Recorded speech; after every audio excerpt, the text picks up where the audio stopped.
কিভাবে perfect pastry sheet তৈরি করে স্প্রিং রোল বানাবেন আজকে আপনাদেরকে সেই রেসিপিটি দেখিয়ে দিব। আসসালামু আলাইকুম এভরিওয়ান, সবাই কেমন আছেন? আশা করছি সবাই খুব ভালো আছেন। This is Bhavna from food story by Sakib and Bhavna. আর আজকে আপনাদের জন্য সহজেই কিভাবে বাসায় আপনারা স্প্রিং রোল বানাবেন সেই রেসিপিটি নিয়ে হাজির হয়ে গিয়েছি। সবার প্রথমে আমাদেরকে পেস্ট্রি শিট তৈরি করতে হবে। সেই জন্য আমি এখানে নিয়ে নিয়েছি অ্যারাউন্ড 1.5 কাপের মতো ময়দা, একটুখানি লবণ আর নর্মাল ওয়াটার। আপনারা অবশ্যই এখানে নর্মাল ওয়াটারটা ব্যবহার করবেন।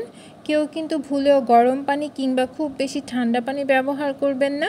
আমাদের রুম টেম্পারেচারে যে পানিটা রয়েছে সেই পানিটা দিয়েই আমরা একটা ডো এখানে মাখিয়ে নিব। আমি আপনাদের সাথে আজকে পেস্ট্রি শিটের অথেন্টিক যে রেসিপিটা সেটাই শেয়ার করছি। এখানে কিন্তু কোনো প্রকারের তেল আমি ব্যবহার করিনি, কোনো প্রকারের তেল এখন লাগবে না। যখন আপনারা এই ময়ামটা মেখে ফেলবেন তখন এটার গায়ে একটুখানি তেল ব্রাশ করে দিলেই চলবে। আর এদিকে আমি এখানে একটু চিকেন নিয়ে নিয়েছিলাম। চিকেনটা আজকে আমি একটু বয়েল করে নিয়েছি। আপনারাও এই চিকেনটা একটু বয়েল করে ব্যবহার করবেন। চিকেনটার জন্য সবার প্রথমে আপনারা একটু আদা এবং রসুন বাটা সাথে পরিমাণ মতো লবণ দিয়ে চিকেনটাকে বয়েল করে নেবেন। আমি এখানে একটা নাইফের সাহায্যে চিকেনগুলোকে একটুখানি ছেড়ে দিয়েছি। আপনারাও একটু ছেড়ে ছেড়ে দিবেন চিকেনটাকে। আর সাথে পেঁয়াজ কুচি এবং কাঁচামরিচ কুচি নিয়েছি। আর কেউ যদি চিকেনটা ব্যবহার করতে চান সেই ক্ষেত্রে চিকেনটাকে একটুখানি ছোট করে কেটে আপনারা চাইলে এটাকে রান্না করে নিতে পারবেন। অ্যাজ ইউ ক্যান সি আমি প্যানের মধ্যে তেল গরম করে তারপর তার মধ্যে পেঁয়াজ কুচি দিয়ে দিয়েছি। আর এখন আমি যে চিকেনটাকে একটু ঝুড়ো ঝুড়ো করে নিয়েছিলাম সে বয়েল করা চিকেনটা এবং কাঁচামরিচ এখানে অ্যাড করেছি। যেহেতু আমি চিকেনটা আগেই একটু সিদ্ধ করে নিয়েছি, তার মানে আমাকে চিকেনটা কিন্তু খুব বেশি সময় ধরে কুক করতে হবে না। আর এখন আমি একটুখানি গোলমরিচের গুঁড়ো, একটুখানি লাল মরিচের গুঁড়ো, একটু হলুদ গুঁড়ো আর একটু লবণ অ্যাড করেছি। যেহেতু পেঁয়াজটা একটু অ্যাড করেছি সেজন্য লবণটা আর একটুখানি অ্যাড করে দিয়েছি।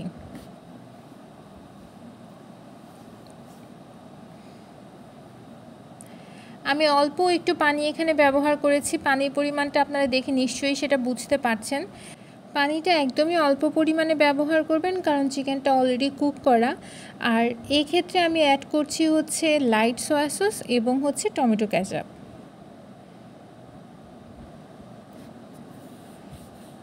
আমি সব কিছু দিয়ে আবার সুন্দর করে নাড়িয়ে চাড়িয়ে দিচ্ছি। আর আমি কিন্তু এখানে অ্যাড করে দিয়েছি চিকেন সিজলিং পাউডার। আপনারাও কিন্তু অবশ্যই চিকেন সিজলিং পাউডারটা ব্যবহার করবেন। যদি আপনাদের কাছে চিকেন সিজলিং পাউডারটা না থাকে সেক্ষেত্রে আপনারা ম্যাগির যে ম্যাজিক মশলা আছে কিংবা যে কোনো রকমের গরম মশলা অল্প একটু এখানে ব্যবহার করতে পারেন। আমি সব কিছু খুব ভালোভাবে নেড়েচেড়ে দিচ্ছি যাতে লেগে না যায়। চিকেনটা যেহেতু কুক করা সো হতে আমার বেশি সময় লাগেনি অ্যান্ড আমার চিকেনটা কিন্তু রেডি। আর এদিকে আমি পেস্ট্রি শিটের জন্য যে ময়ামটা মেখে রেখেছিলাম সেটা থেকে এখন পেস্ট্রি শিট তৈরি করে নিব। আমি একটু লম্বাটে শেপ করে ছোট ছোট করে লেচি কেটে নিচ্ছি।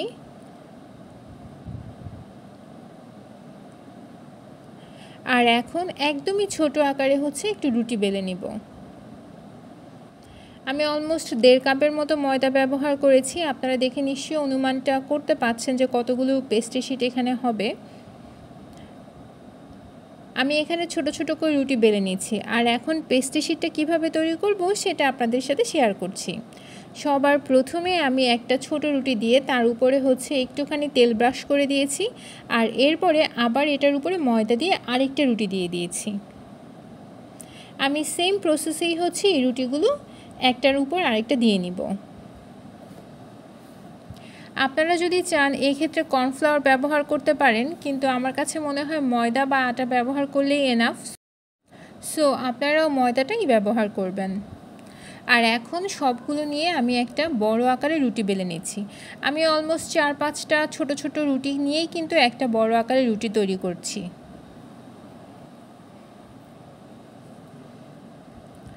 রুটিটা আমরা নর্মাল যেভাবে রুটি বানাই ওইভাবে হচ্ছে একসাথে করা যাবে না, কারণ যেহেতু এখানে কয়েকটা রুটি একসাথে রয়েছে তাই একটু সময় নিয়ে রুটিটা বেলে নিতে হবে।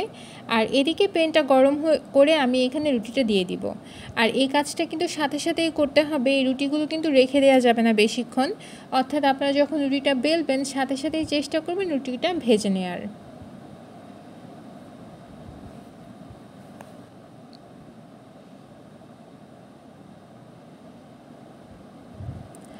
আমার দুপাশ যখন এরকম রঙের চলে আসবে, অর্থাৎ হালকা একটু ছ্যাঁকা হয়ে যাবে, সে পর্যায়ে আমি এটাকে উঠিয়ে নিব। খুব বেশি পরিমাণে রুটি যেরকম আমরা ছেঁকি ওরকম করে আসলে ছ্যাঁকার দরকার নেই। সো একটুখানি যখন দেখবেন যে এটা আলাদা একটু কালার চলে এসেছে, সো তখন আপনারা এটাকে উঠিয়ে নেবেন। অ্যান্ড এখন হচ্ছে মেইন পার্ট, অর্থাৎ পেস্ট্রি শিটটা কিন্তু আপনাকে গরম গরম একটা থেকে আরেকটা ছাড়িয়ে নিতে হবে। এই জিনিসটা খুব গরম থাকা অবস্থায় করতে হবে, না হলে যখন ঠান্ডা হয়ে যাবে আপনারা পেস্ট্রি শিটটা কিন্তু ছাড়িয়ে নিতে পারবেন না। গরম থাকা অবস্থায় একটা থেকে আরেকটা সুন্দর করে আলাদা করে নেবেন। আর আপনারা দেখে নিশ্চয়ই সেটা বুঝতে পারছেন যে পেস্ট্রি শিটটা কিন্তু খুবই পাতলা হয়েছে। আর আমি সবগুলো পেস্ট্রি শিট একে একে এখানে ছাড়িয়ে নিয়েছি। আমি আপনাদেরকে দেখিয়ে দিচ্ছি যে কতটা পাতলা এই পেস্ট্রি শিটগুলো হয়। আমার হাতের আঙুলি কিন্তু দেখা যাচ্ছিল। আর এখন আমি এটাকে চারকোনা অর্থাৎ চতুর্ভুজ আকারে কেটে নিব। এটা একদমই বেসিক্যালি আমি যখন রোল তৈরি করব সেই শেপের জন্য করা। আপনারা যদি এখানে অন্থন তৈরি করেন সেটার জন্য চারকোনা করে কাটতে হবে, আবার যদি কেউ সমুচা তৈরি করেন সেজন্য হচ্ছে চারকোনা করে কাটতে হয়।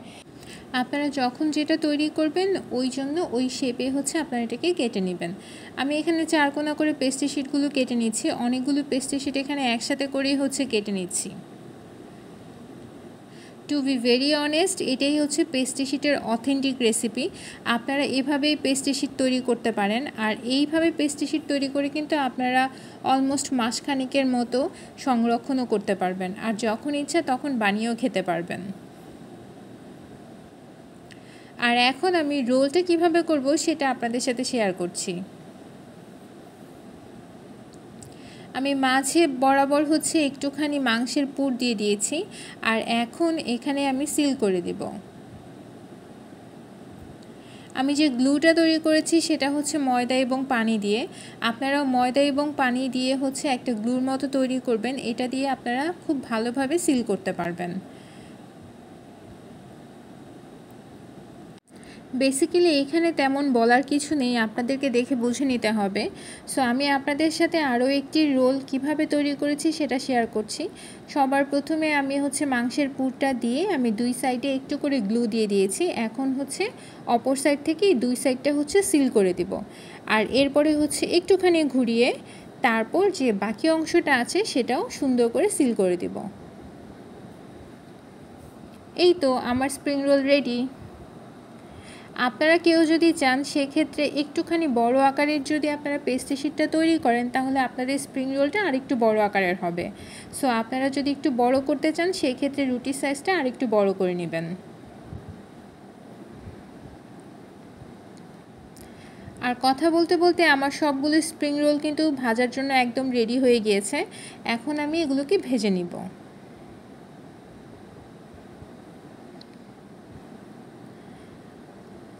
স্প্রিং রোলগুলো একটু বেশি পরিমাণ তেলে ভাজতে হবে, সেজন্য আমি তেলটা যখন একটুখানি গরম হবে, অর্থাৎ খুব বেশি হাই ফ্লেমে হচ্ছে গরম করা যাবে না, যখন হালকা একটু গরম হবে সেই পর্যায়ে আমি এক এক করে স্প্রিং রোলগুলো তেলের মধ্যে ছেড়ে দিব।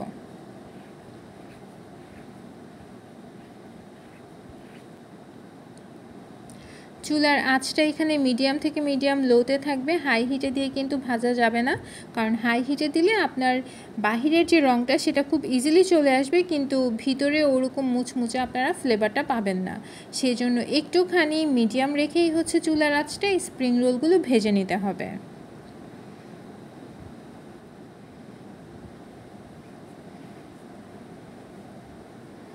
আমার স্প্রিং রোলগুলোর কালার কিন্তু চেঞ্জ হওয়া শুরু হয়ে গিয়েছে। সো একটুখানি লাইট ব্রাউন করেই হচ্ছে আমি আজকে স্প্রিং রোলগুলো ভেজে নিব।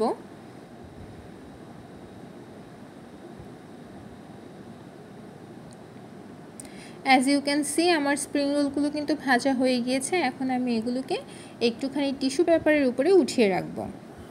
যাতে এক্সট্রা যে তেলটা আছে সেটা অ্যাবজর্ব হয়ে যায়।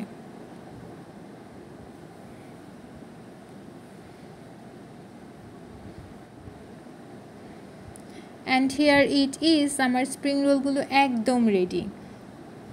দেখতে কেমন লাগছে বলুন তো? খুব সুন্দর তাই না? খেতেও কিন্তু খুব মজার হয়। চায়ের সাথে বলুন কিংবা বিকালের আড্ডায় বলুন, এই স্প্রিং রোলগুলো থাকলে মনে হয় আর অন্য কিছু লাগেই না।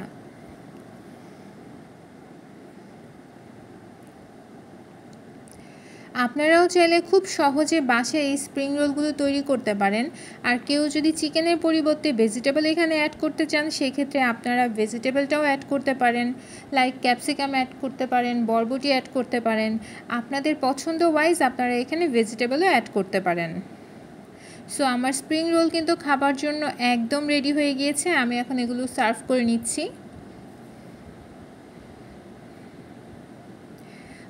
আজকে কিন্তু আমি আপনাদের সাথে পেস্ট্রি শিটের পুরোটা একদম ডিটেলসে শেয়ার করার চেষ্টা করেছি।